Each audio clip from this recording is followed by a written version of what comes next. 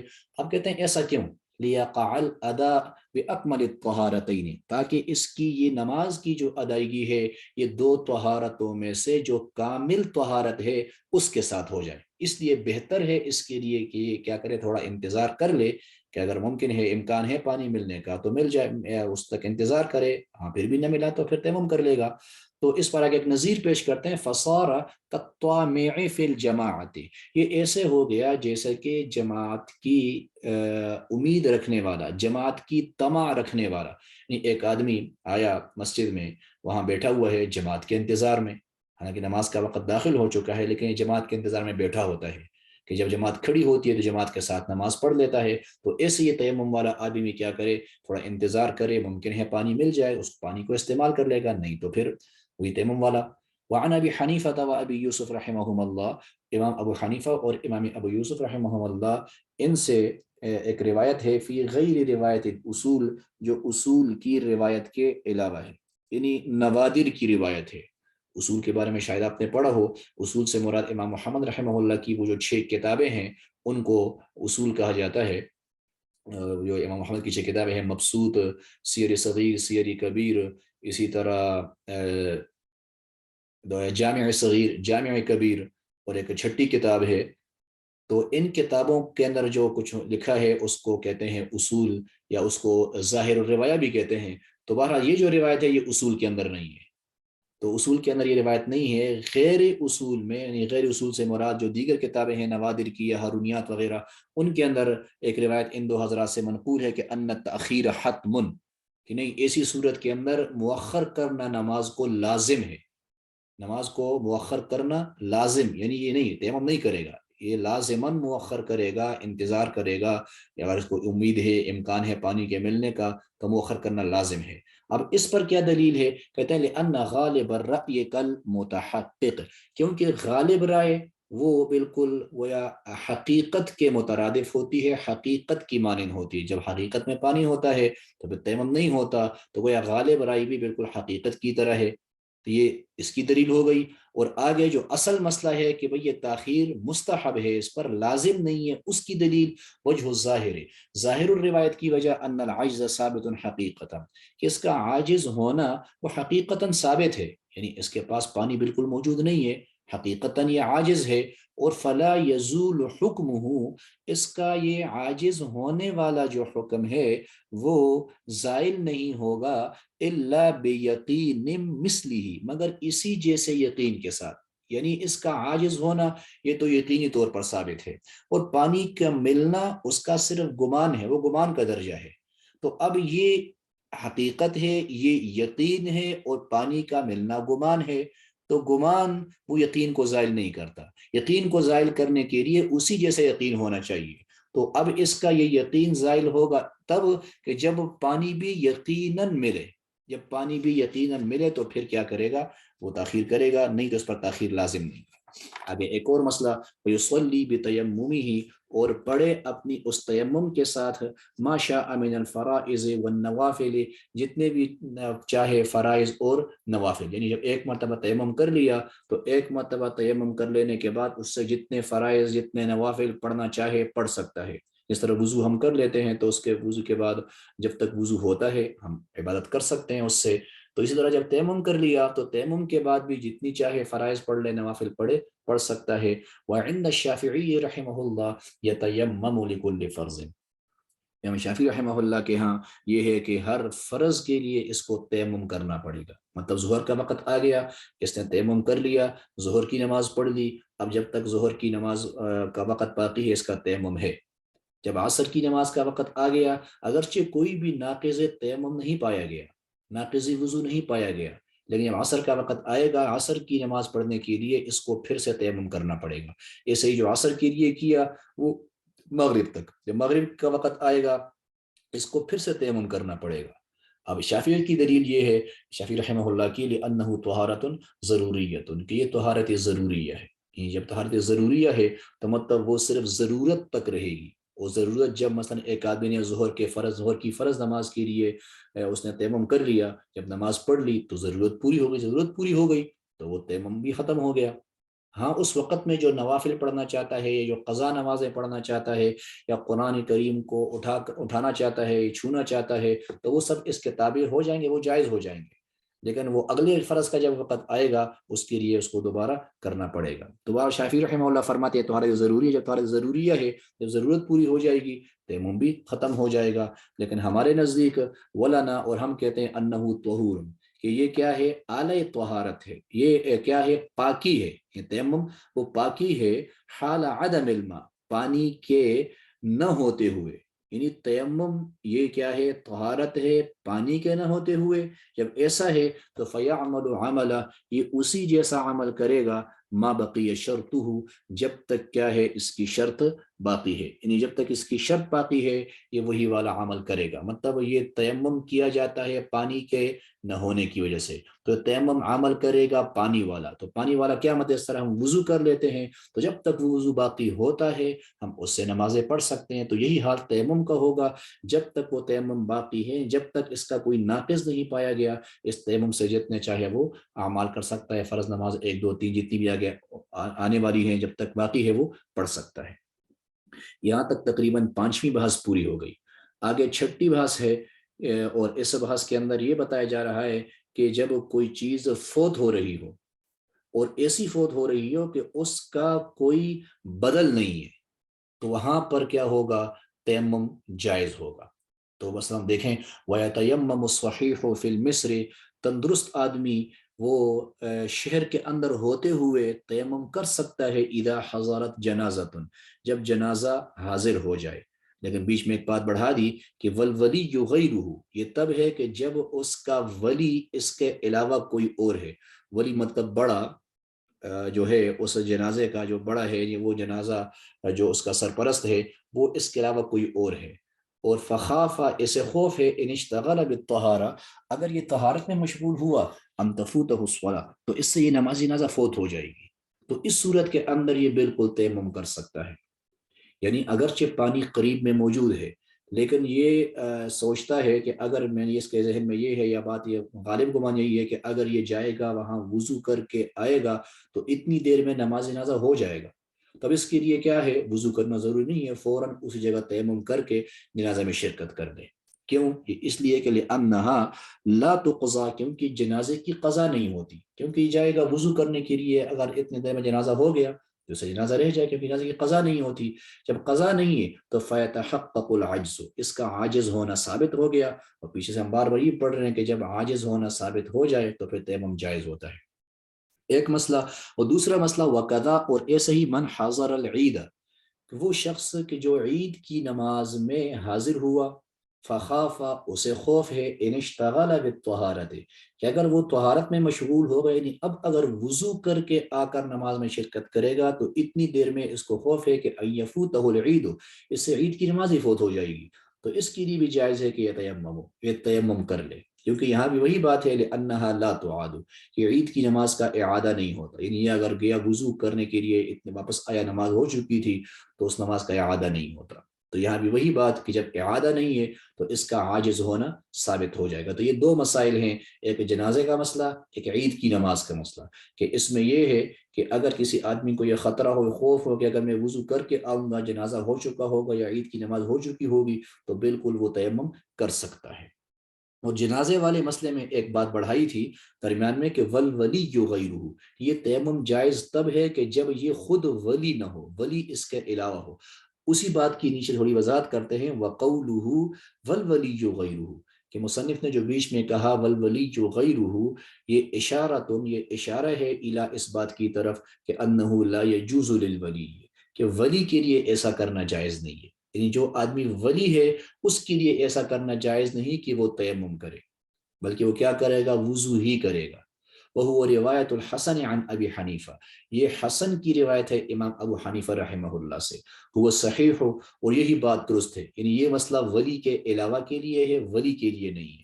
اب ایسا کیوں؟ ایسا اس لیے کہ لأن للولی حق الاعادہ، ولی کو اعادے کا حق حاصل ہے. یعنی ولی اس جنازہ کو دوبارہ پڑھ سکتا ہے، تو فلا فوات فی حق ہی، اس کے حق میں فوات جنازے کا فوت ہونا وہ نہیں پایا جا رہا۔ یعنی ولی اگر جائے گا وضو کرنے کے لیے، وضو کر کے آئے گا، جنازہ اگر ہو چکا ہے تو ولی کو دوبارہ جنازہ پڑھانے کا اختیار ہے، تو وہ اس کے حق میں فوت ہونے والی بات نہیں ہے۔ یا ایک دوسری صورت بھی ہو سکتی ہے، وہ چونکہ خود ولی ہے، وہ جنازے کو مؤخر بھی کر سکتا ہے، کیونکہ بھی تھوڑا صبر کرو میں وضو کر کے آ رہا ہوں، کیونکہ وہ اس کا بڑا ہے، ولی ہے وہ، تو اس طرح مؤخر بھی وہ کر سکتا ہے۔ تو بہرحال مؤخر نہیں کر سکتا تو یہ بات بھی اس کو اختیار ہے اس بات کا کہ جنازے کا اعادہ وہ کر سکتا ہے۔ اور جنازے کا مسئلہ یہ ہے کہ جب جنازہ ایک بار ہو جاتا ہے تو دوبارہ جنازے کی نماز نہیں پڑھائی جا سکتی، نہیں پڑھی جا سکتی۔ ہاں ولی صرف جو ہے، جو جنازہ ولی کے بغیر یا ولی کی اجازت کے بغیر ہو چکا ہو، تو ولی کو اختیار ہے کہ وہ اس جنازے کو دوبارہ پڑھ سکتا ہے، اور پھر اس کے ساتھ وہ لوگ اس میں شرکت بھی کر سکتے ہیں جو پہلے جنازے میں شریک نہ ہوئے تھے۔ تو بہرحال ان صورتوں کے اندر تیمم جائز ہو سکتا ہے، شہر کے اندر ہوتے ہوئے بھی اور پانی کے میسر ہوتے ہوئے۔ هذا هو المرام واللہ اعلم بحقیقت الکلام۔